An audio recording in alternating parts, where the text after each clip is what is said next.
Every day where the little engines work, the crisp air is suddenly filled with a familiar noise.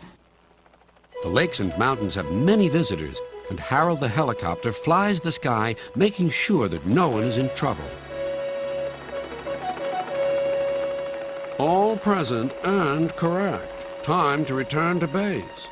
Then Harold noticed something. A sturdy diesel was coming round the mountain. Harold flew lower for a closer inspection. I'm Harold. Who are you? I'm Rusty, replied the diesel.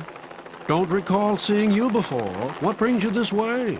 Sir Topham Hatt sent me to help the other engines, huffed Rusty. This was no time for a chat with a helicopter.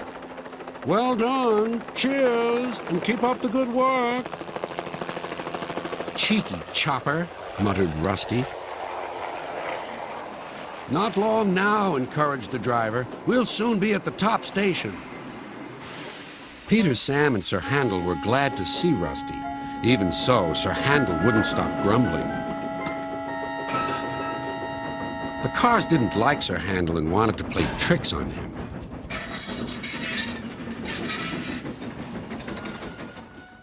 No one understands our feelings, sympathized Gordon. Now, if you were ill, you couldn't shunt cars, could you? Good idea, replied Sir Handel. I'll try it. He did so next morning. I don't feel well, he groaned. There wasn't time to examine him, so some of his cars were coupled behind Peter Sam's coaches. Rusty promised to follow with the rest. Peter Sam didn't mind the extra work.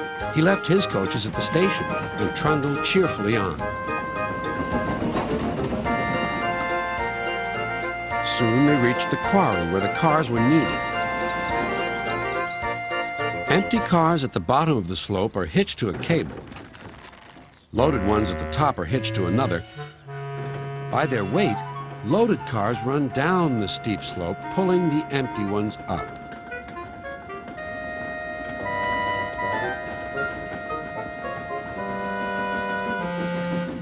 Peter Sam duly waited at the bottom of the slope for the loaded cars. He never bumped cars unless they misbehaved. But the loaded cars couldn't see him properly. They thought he was Sir Handel. Their chance for trickery had come. Faster! Faster! They yelled. No, no, wailed the empty cars. It's Peter Sam, but it was no use. Hurrah! Hurrah! Roared the cars. Peter Sam shut his eyes.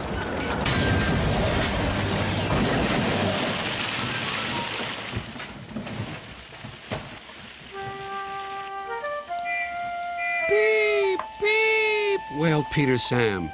Rusty was working nearby and came to help clear up the mess. Bust my buffers, exclaimed Rusty. Never mind, Peter Sam. We'll get you out. Peter Sam felt battered. His funnel was cracked and his boiler dented.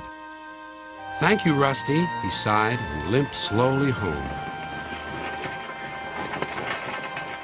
I'm sorry about your accident, said Sir Handel. I always stand well back. Cars don't like me.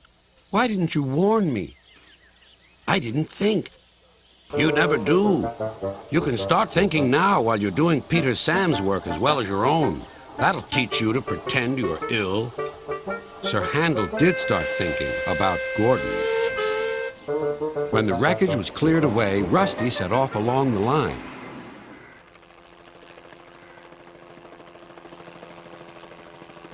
Splendid to see you again, whizzed Harold. I'm completing my evening's lookabout.